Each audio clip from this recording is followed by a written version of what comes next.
Gracias por la invitación. A ver, hay varias cosas de las que me gustaría comentar con usted, doctor, pero en principio, lo primero, la escalada criminal. Creo que es lo que nos afecta más a todos. Un ciudadano que entra a su casa sin mirar atrás hoy en día es prácticamente una cosa pues, rarísima. Todos estamos aterrados cuando caminamos por la calle, etcétera. ¿Cómo lo ha percibido usted que es del norte además? Bueno, creo que en primer lugar no hay política de gobierno. O sea, la señora Dina Boluarte es una persona que está ahí simbólicamente en Palacio, pero quien maneja la política del gobierno es el Parlamento. Todo el partido que gobierna con la señora Boluarte, que son APP, Fuerza Popular, sí, Renovación Popular, ellos son los que establecen las prioridades. Y qué coincidente que las prioridades del presupuesto para este año, el primer lugar lo tiene la libertad, ¿no? En segundo lugar, es allá donde se están perpetrando estos actos violentos que no pueden ser reprimidos porque no hay una prioridad. Y no hay una prioridad porque durante 3 años que están gobernando estos señores de los partidos que están en el Congreso, no se han sentado o no han generado una comisión que trate exclusivamente el tema de la violencia, que digo que advierto que por lo que ha pasado con ese señor de Caliwarma y con esta chica que la han matado del Congreso, yo creo que la campaña política espero que no sea así, va a estar marcada con este tipo de actos de violencia.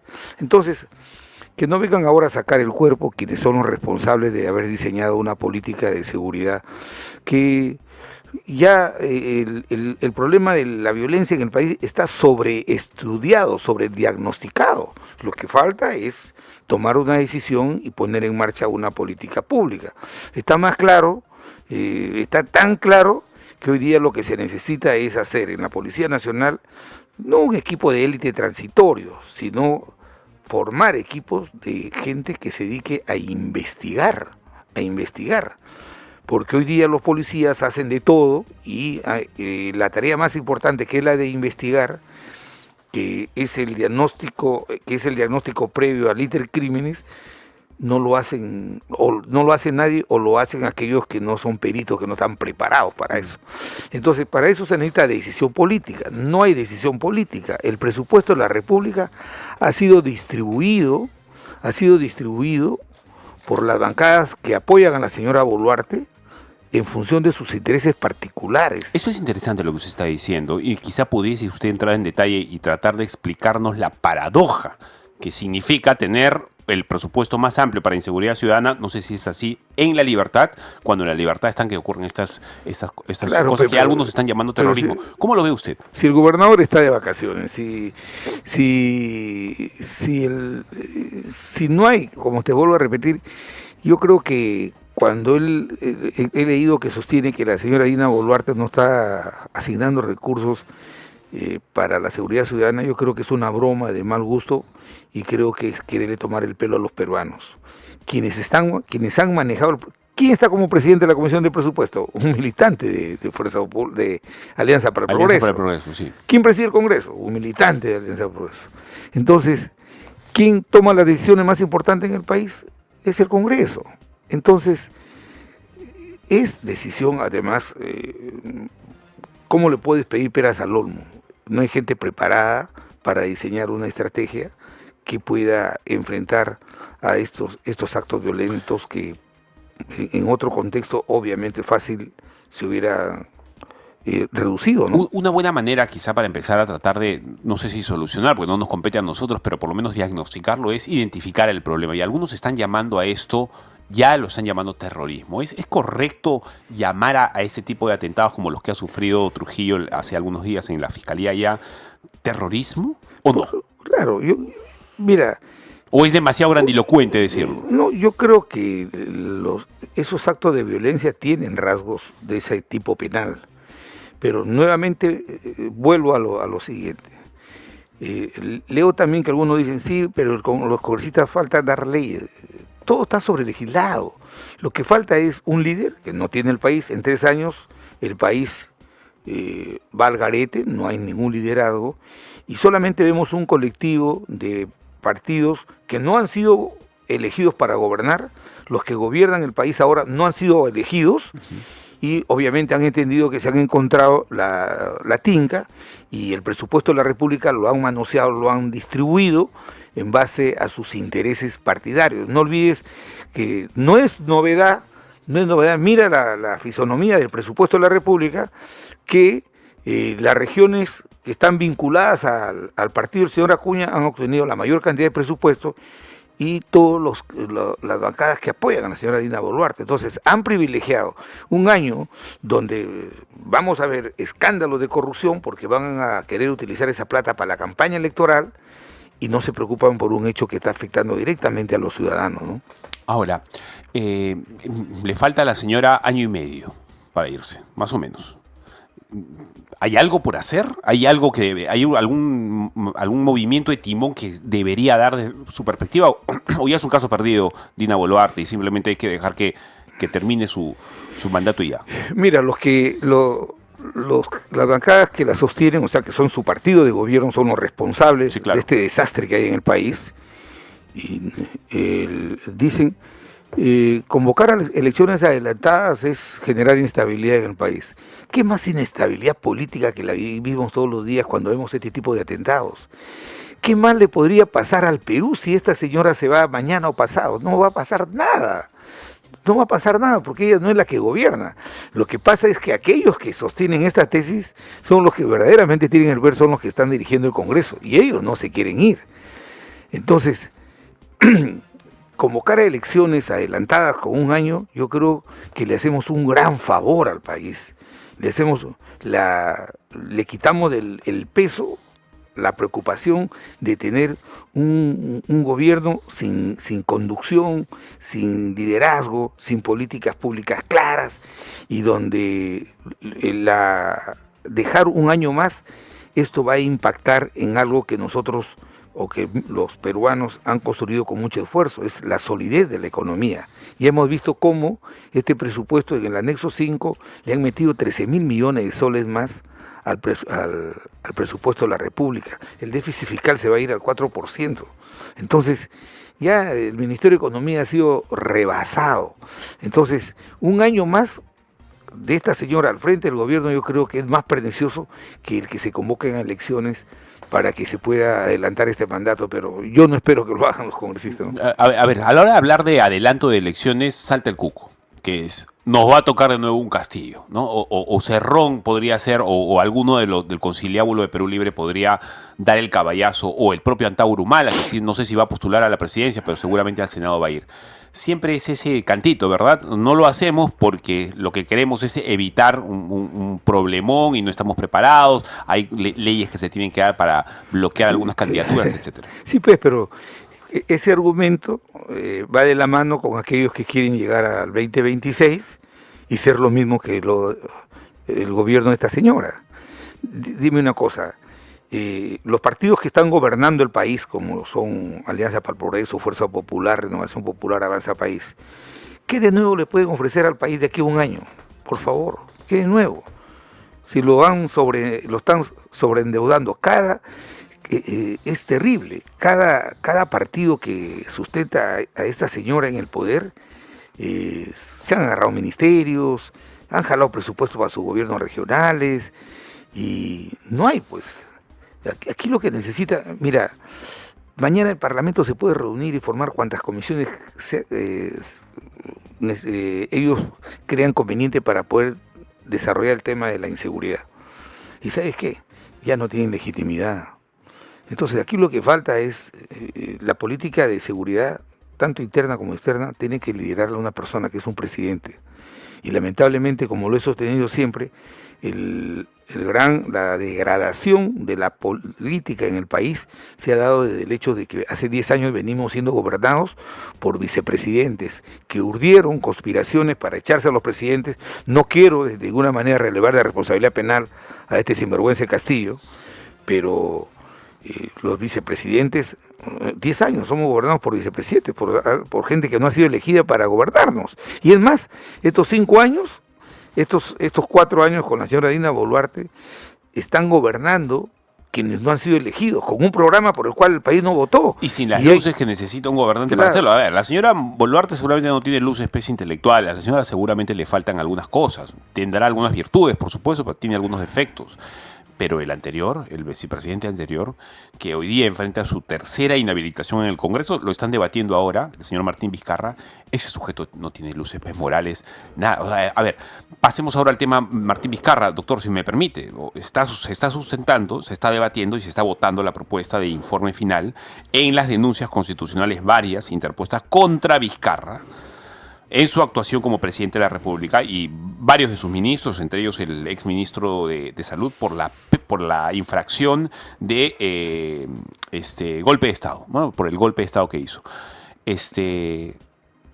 A ver, ¿cuánto daño nos ha hecho Vizcarra?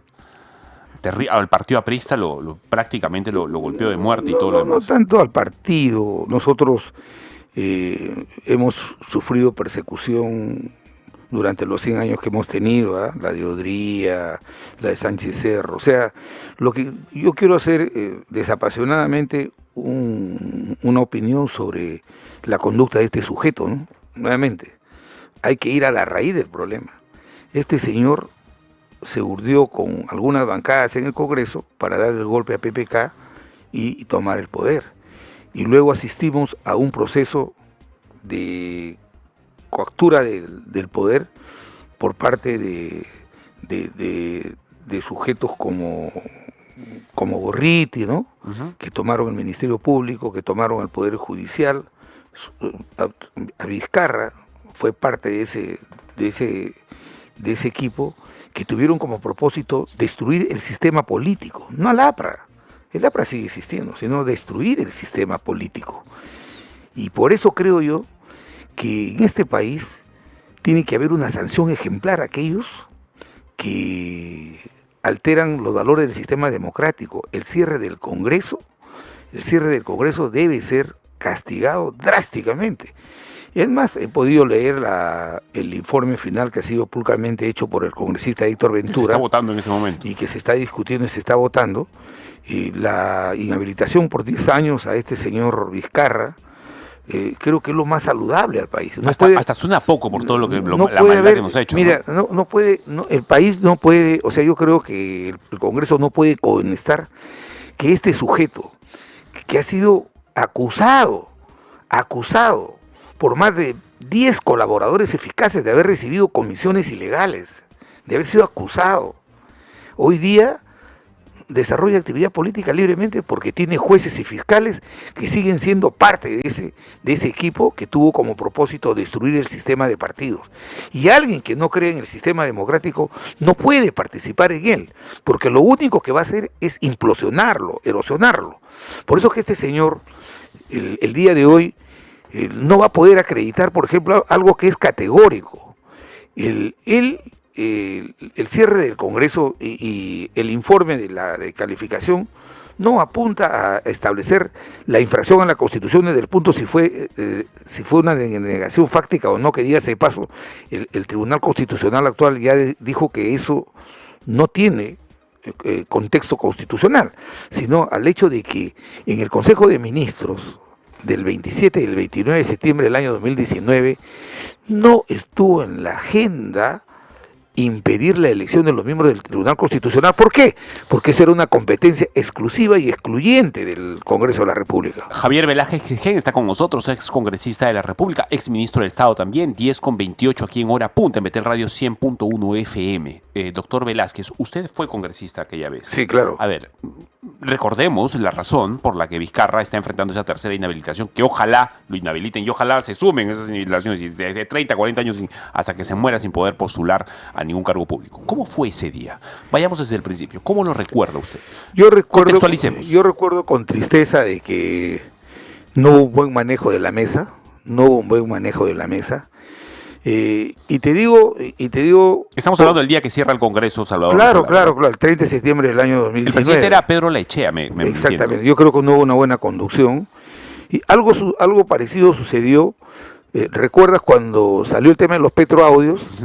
Y mi compañero Jorge Castillo, que lo aprecio mucho, le comenzaron a plantear una censura a los congresistas y él quiso irrumpir en el Congreso también, en la agenda, para alterar la agenda del Congreso para que se le dejara participar, y yo era el presidente del Congreso, y a pesar de que era mi compañero, yo no le permití que interviniera, levanté la sesión, porque defendí los fueros de una institución que está llamada a hacer control político.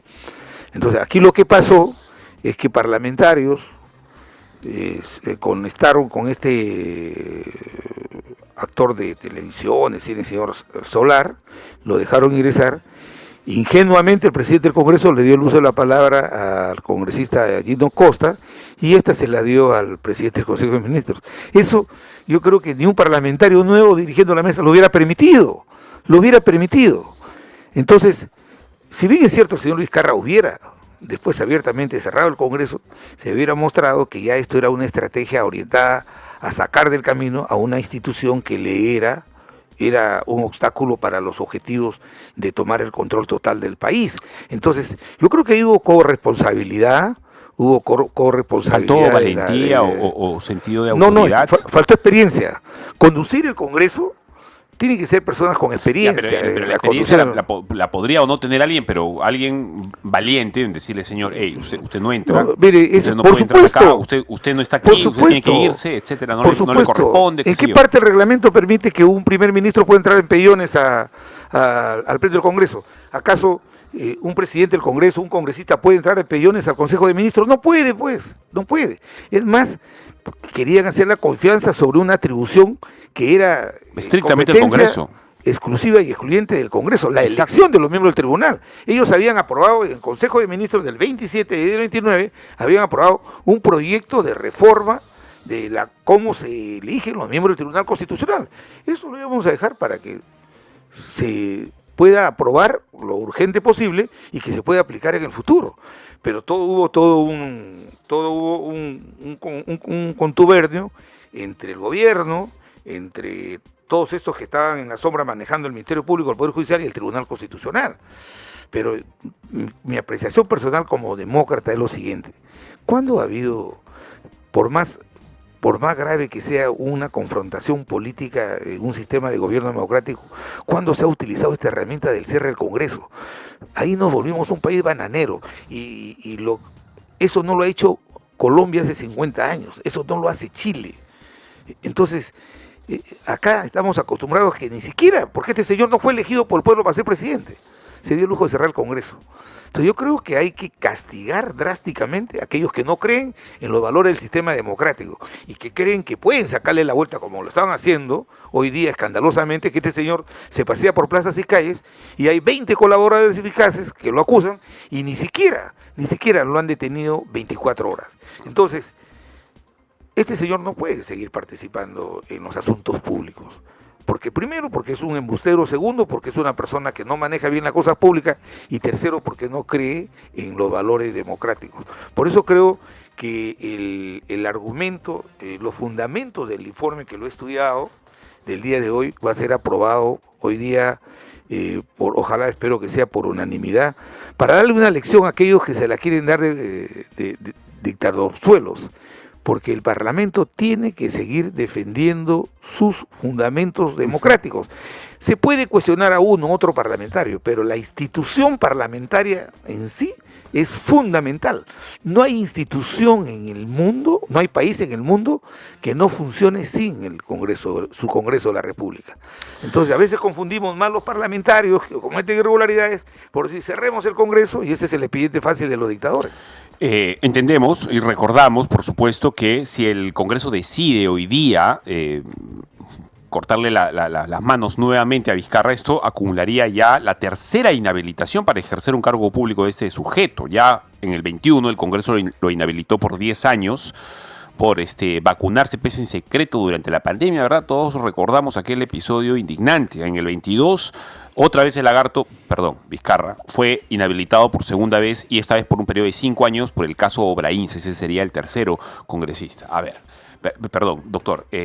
Ahora, la pregunta es la siguiente. Ok, nos vamos a librar de Vizcarra. Seguramente o indirectamente ya nos parece que nos hemos librado de Antauro. Creo que va a postular al Senado, si es que no logra ir a la presidencia.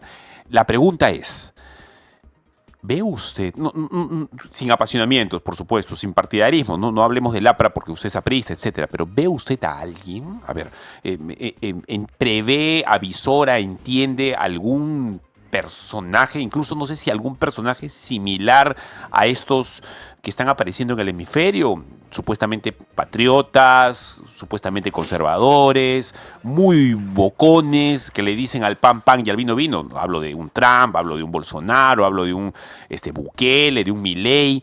¿En el Perú hay alguien en su radar que podría funcionar así, o estamos otra vez expuestos a elegir entre como dicen en la calle, entre el cáncer y el SIDA? Bueno, acá hay dos peligros. En primer lugar, ya comienzan a verse rasgos de algunas autoridades que comienzan a querer imitar a Trump, imitar a Milei.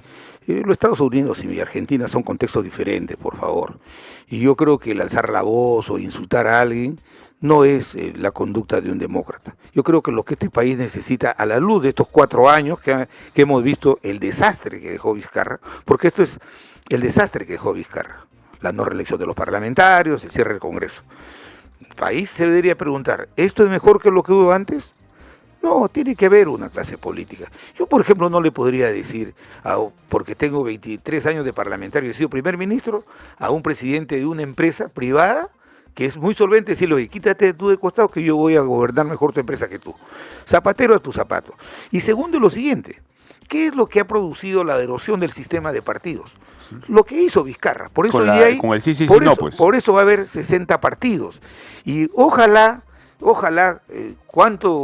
muchos peruanos tienen que tener muy claro que el que haya 60 partidos no es porque haya gente que quiere expresar su representación, sino son gente que se está reciclando.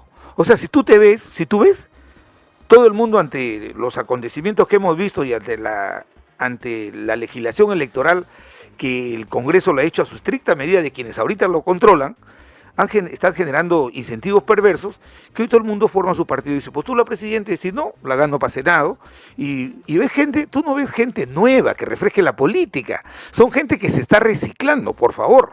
Eso tiene que saber el país. Son gente que se están reciclando, que han estado en otros partidos y que han visto que ahora, armando un partido, puede ser muy fácil llegar para tener un puesto público o a partir de ahí hacer negocios públicos.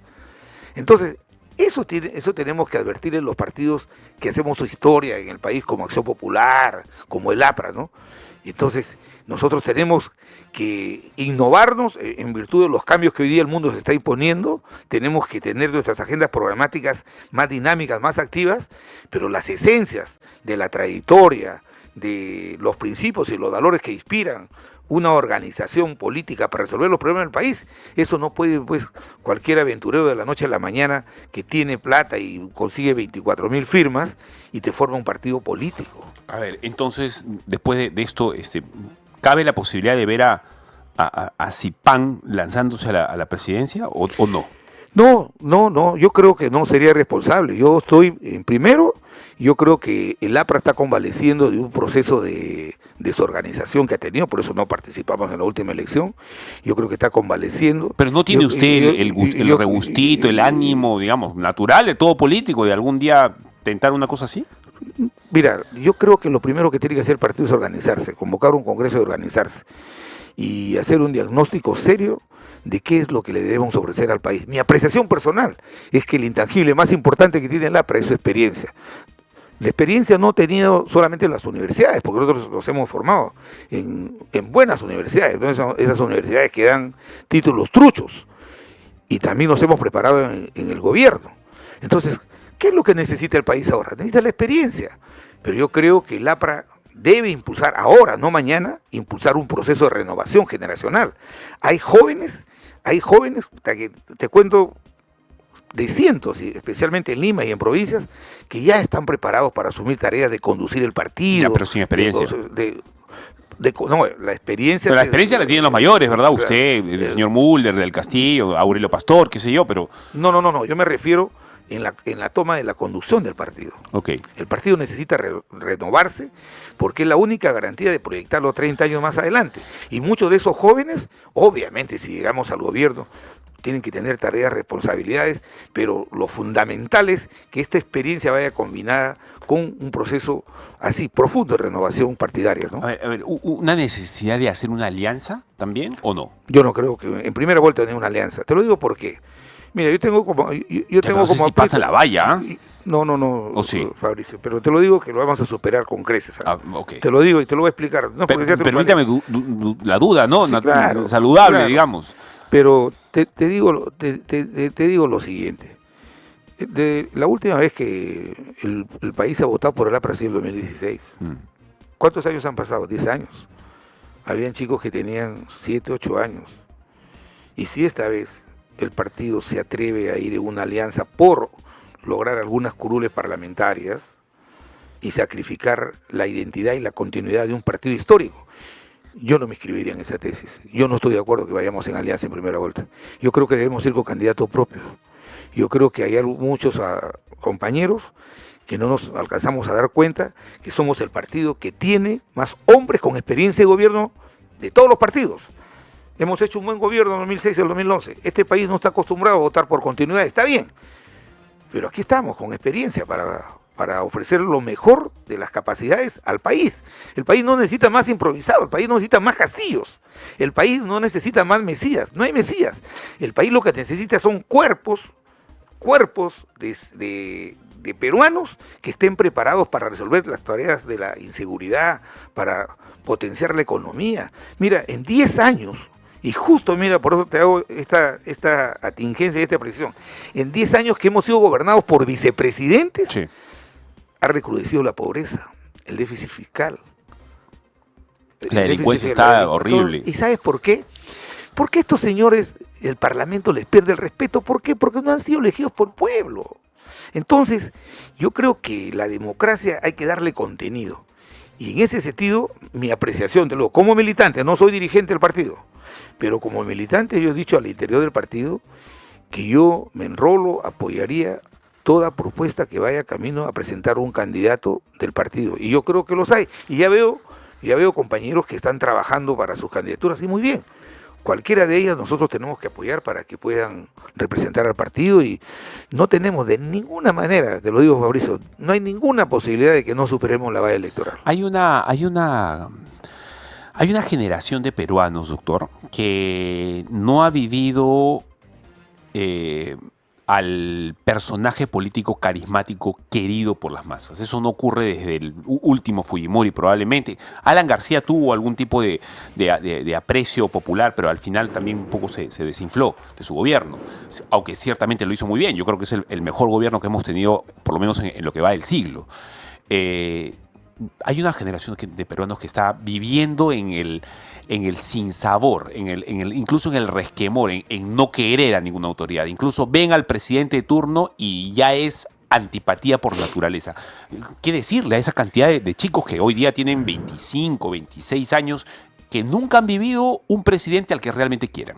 No, lo que está pasando en el mundo es que la globalización obviamente no tuvo una respuesta de un sistema político que lo sustente, porque este fue un proceso económico y no ha habido en el mundo. Y lo que ha generado es un fraccionamiento, no solamente en el Perú, en España, por ejemplo, el bipartidarismo pasaron a formar, hoy hay 11 partidos, pero en el Perú afectó gravemente este proceso de fraccionamiento.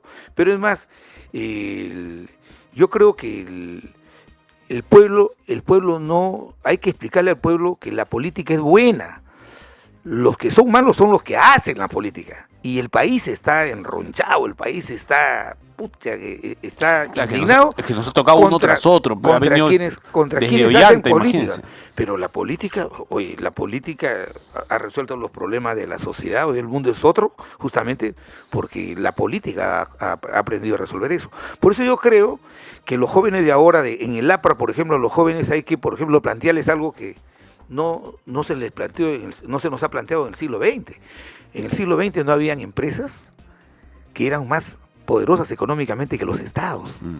Entonces, ese esquema... No habían avances tecnológicos como los de hoy día, por ejemplo. Que ahora. Entonces los partidos tenemos que ayornarnos, tenemos que comenzar a plantearle soluciones en esos contextos a los jóvenes de ahora, para poderlos seducir. Hay que acabar con estas Yo creo que hay que ir a las militancias digitales, pero hay que innovar, ¿no? Pero los apristas que somos de siempre, seremos de siempre.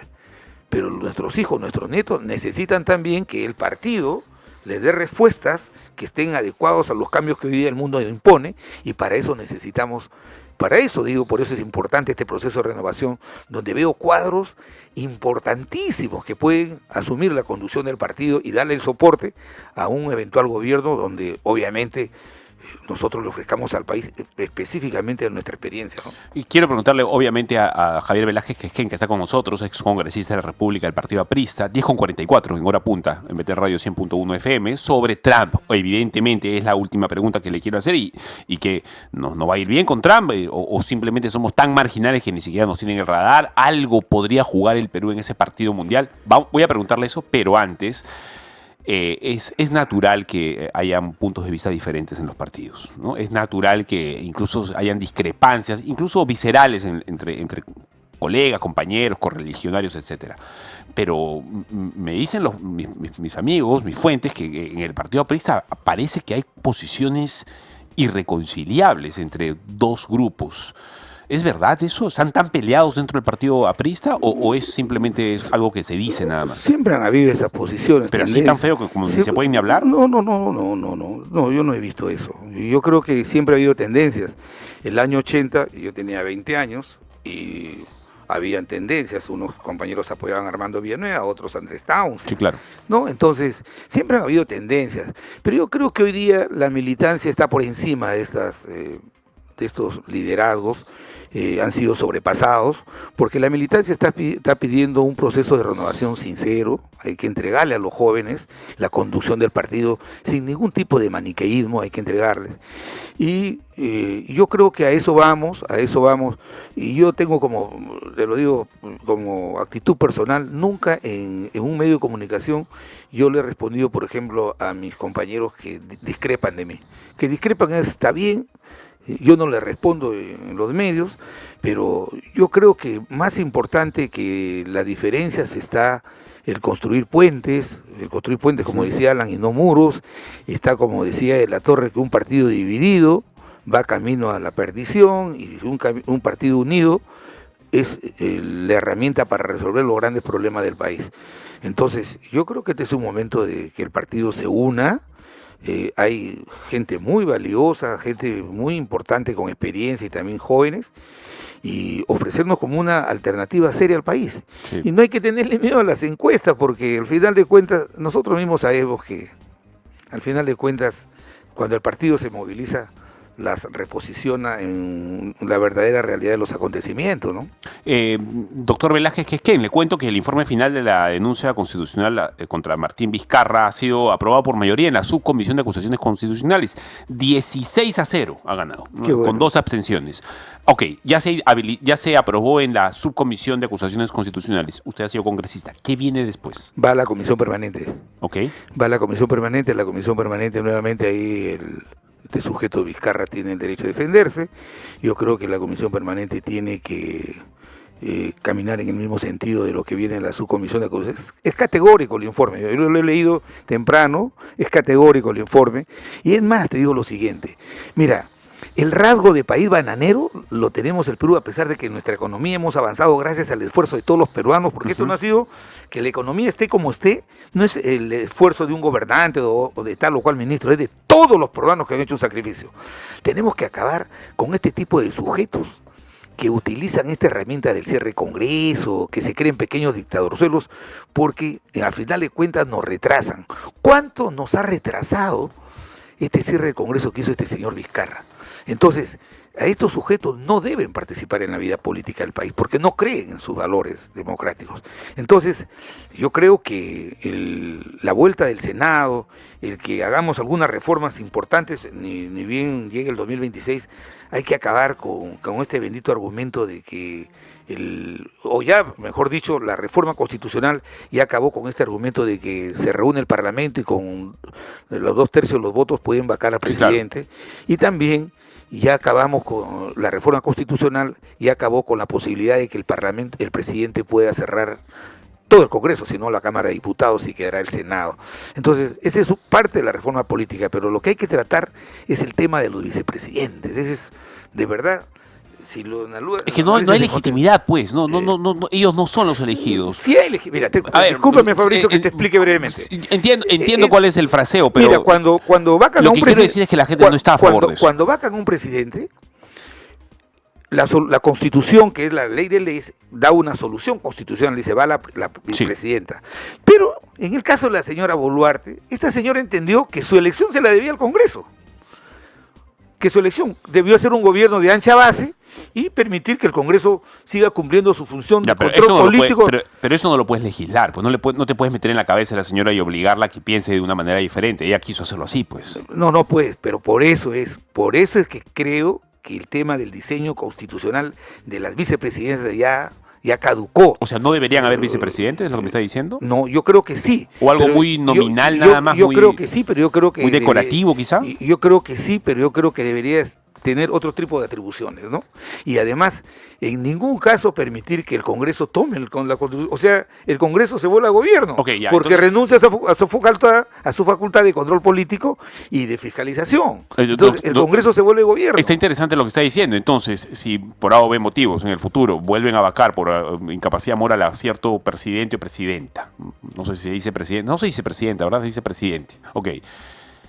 ¿Quién debería asumir? Ya no, desde su perspectiva, quizá ya no el vicepresidente. ¿Quién? ¿El presidente del Congreso? Tampoco. ¿Quién? Mira, por ejemplo, en Chile, ¿cómo funciona? En Chile funciona, por ejemplo, que el funcionario más importante después del presidente es el Ministerio del Interior, un hombre de su confianza. Porque al final de cuentas, te digo una cosa, querido Fabricio, el país, quieras o no, con fraude, no sé, con lo que sea, votó por Pedro Castillo y un programa. Mira, yo voté contra eso. Y te lo digo públicamente, a razones que algunos de mis compañeros me cuestionen. Yo en segunda vuelta voté por la señora Keiko Fujimori, porque creía que ese era el lado de continuar con los valores del sistema democrático. Pero en lo que no estuve de acuerdo, es que ahora gobierne el país una señora que no fue elegido, que gobierne con quienes perdieron, y que los que perdieron están así a la mala, están usufructuando los presupuestos del país y mira cómo está el país. La violencia chapando por el otro lado. Puedan. Exactamente. Eso no puede volver a pasar. ¿Por qué? Porque tiene que haber un liderazgo que esté legitimado a través del voto popular. A eso me quiero referir yo. Porque a Lapra le hubiera dado vergüenza, y ten la seguridad que si hubiéramos estado como bancada en el Congreso, no hubiéramos participado de ser parte del partido de gobierno de la señora Boluarte, ¿no? La última pregunta. ¿Al Perú le conviene que Trump haya llegado a la presidencia, que haya jurado, o es intrascendente para nosotros? Mira, nosotros tenemos una alianza estratégica con Estados Unidos, son nuestros aliados comerciales, también China. Y yo creo que la política exterior del gobierno tiene que seguir siendo, como decía ayer La Torre, ni con Washington ni con Moscú. Entonces, tampoco con Pekín, ¿no? Yo creo. O sí, con Pekín. Mira, nosotros acabamos de inaugurar uno de los puertos. ¿Tú eres de Villanueva del Campo o de Tausen? ¿De cuál de las dos alas eres? No, yo soy aprista. Mira, yo no soy de ninguno. En el APRA me enseñaron a ser aprista. Y creo que después de Aya de la Torre, creo que es una persona que quiero mucho, le respeto mucho, que me dio la oportunidad de acompañarlo en su gobierno, en Alan García. Pero te digo lo siguiente, yo creo que está muy bien la elección del presidente Trump. Ha ganado categóricamente. Voz populi, voz Dei, la voz del pueblo y la voz de Dios. ¿Por qué yo tendría que ahora, sin que haya tomado una medida contra el Perú, decir que eso está mal? No, yo creo, pero en el ajedrez geopolítico y con el puerto que tenemos acá, con China metida en Panamá y con una influencia china cada vez más. Eso es que un nuevo gobierno, es bueno que Trump nuevo gobierno con un nuevo canciller, diseñar una política exterior que nos permita poder optar por generarnos los beneficios que el Tratado de Libre Comercio que tenemos con Estados Unidos, con China, que ellos se sigan manteniendo, y que la bronca que tenga China con Estados Unidos por los aranceles... Que la tengan, pero que ganemos nosotros, ¿no? A ver cómo podemos ganar de esa bronca también, imagínense usted. Mira, y yo creo que el puerto de Chancay tiene que ver mucho con eso y nos está beneficiando. Yo creo que lo que hay que dedicarnos más es hacer que el agro produzca más, que se industrialice, porque nos está dando muchos beneficios. Estamos entre los países en el mundo, hemos pasado a ser, después de 30 años, entre los 10 países que más frutas exportamos. El arándano es el primer fruto en el mundo de exportación, y eso se debe a que hemos tenido una política sostenida en el tema de reconvertir el agro en producción primaria. Entonces, hay que impulsar la minería, hay que hacer que la economía ya no solamente crezca, sino que hay que preocuparnos los políticos de que ésta se distribuya bien entre la gente, entre el 40% de las personas que tienen menos ingresos. Lo que ha pasado, para terminar, la idea es, solamente te digo esta cosa, Fabricio, 30 años que le hemos hablado al país del crecimiento, y solamente de ese crecimiento, obviamente, muy bien, lo han aprovechado el 20% de la economía formal. Yo creo que es hora de que un nuevo gobierno tenga que, sin tocar las inversiones, creyendo en el mercado. Sin tocar la propiedad privada, ¿no? Porque a veces decir distribuir, pues suena, en la cabeza se rompe la palabra distribuir, significa otra cosa. Claro, ¿no? Pero esos tributos, orientarlos bien. No que los presupuestos estén a ranchones las bancadas que apoyan a la señora Boluarte, llevándoselos para sus regiones y luego devolviéndolos y luego apareciendo, luego no hay obras. Entonces, yo creo que necesitamos establecer que el progreso sea compartido, y eso supone que la acción del Estado en los próximos 5 años tiene que estar orientada a mejorar los ingresos del 40% de la gente que menos recursos tiene, ¿no? Bien, bueno, ha sido muy amable usted, doctor Velázquez, que está con nosotros. Normal, no ha tenido mucha costumbre de aparecer en medios, así que es un honor que haya querido venir a Betel esta mañana. Muchas gracias. Y le deseo, sinceramente, no porque usted esté acá, pero a ver, necesitamos gente preparada en el Congreso, en el Senado, en la Cámara de Diputados. Espero que usted tome la decisión y porque seguramente va a hacer bien su trabajo. Los compañeros de las bases son los que van a tomar la decisión. Todos pasamos por el aro de la militancia, y si la militancia nos da esa responsabilidad, la vamos a saber asumir con responsabilidad, ¿no? Muy bien. Espero Muchas gracias. Que el Señor le bendiga, que le dé sabiduría, en esos tiempos que las necesitamos. Muchas gracias. Vamos a una pequeña pausa y regresamos con el ex general de la policía, el señor José Baella, consultor, por supuesto, en inseguridad ciudadana, porque algo nos tiene que decir sobre el regreso de los llamados atentados terroristas. Con eso regresamos.